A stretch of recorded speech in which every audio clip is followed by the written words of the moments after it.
In classic Leafs fashion, the season is over and it ended in a Game 7 overtime heartbreaker in a game that did see Joseph Wall not play, Ilya Samsonov play, and Austin Matthews return. Things were looking good, things were looking crazy, and then at the last second, the Toronto Maple Leafs lost and their season is over. Before we get into it, I'm not even going to ask you guys to hit the subscribe button because I know we're all feeling down, but if you do want to hit it, feel free. But Darius, let's just get right into it. This was a crazy game. This has been a crazy week for the Toronto Maple Leafs. It's been a crazy week for us, obviously, but this is just an absolute heartbreaker, and I'm just going to let you speak on it a little bit. Obviously, the Austin Matthews was the big storyline literally up until an hour and a half before puck drop, and then we had rumors about Joseph Wall. Shout out to Ilya Samsonov. He played about as good of a game as you could have asked for any goalie, whether or not he had played the past few games or not. But Darius, the season is over. Many things to talk about, but for now we'll just focus on this game, and what a brutal way to end the year. Yeah, many changes are coming to the Leafs, but I think we'll save that for another video.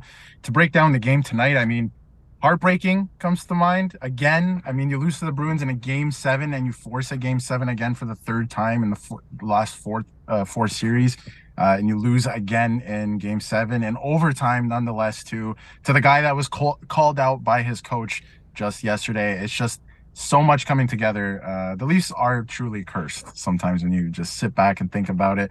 But it was a good game. I just feel like the Leafs at times were playing like they were scared to lose, which was a common occurrence the last couple of years. And again, like I was getting worried that they were playing like they were scared to lose and they weren't taking control of the game. And then Nylander finally gets on the board with a great play from Matthews, who, by the way, didn't even look close to 80% of himself, maybe even 70. He did not look good. He's clearly injured.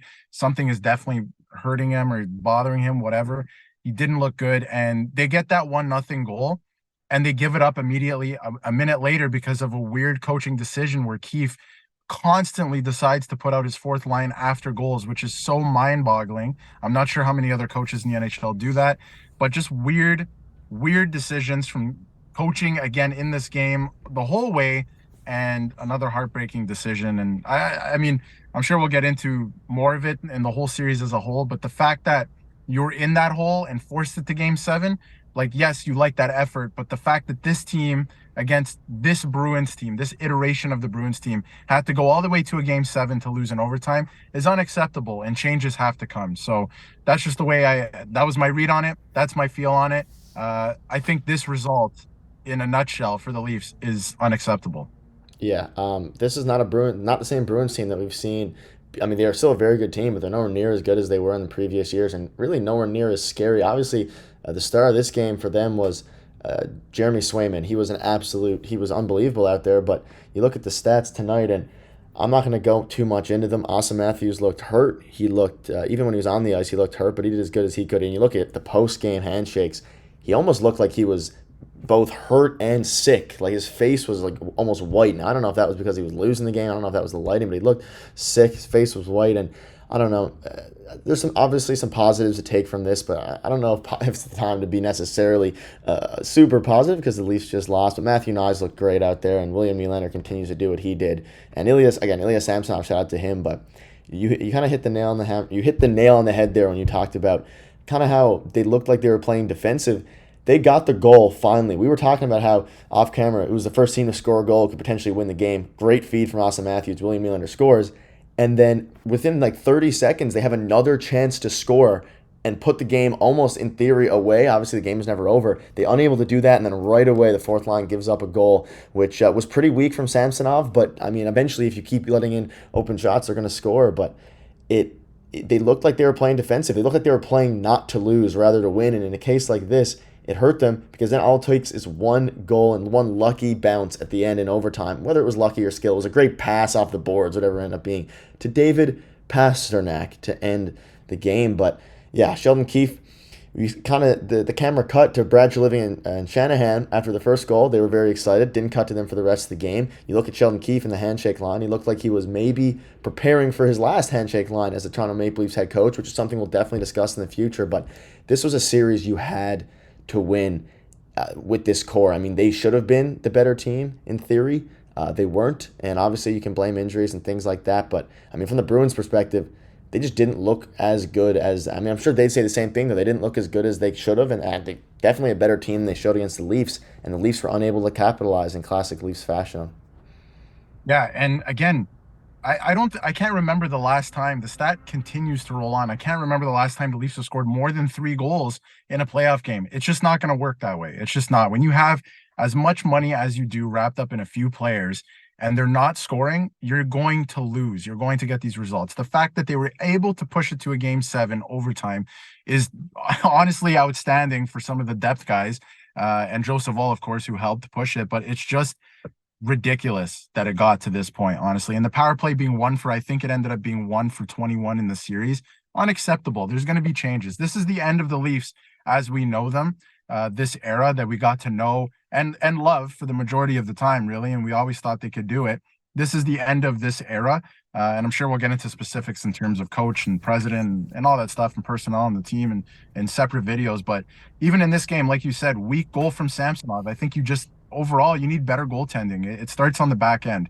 It really does. Every team that wins the Stanley Cup, it starts in goal. It starts on the defensive end of things, and the Leafs don't have that.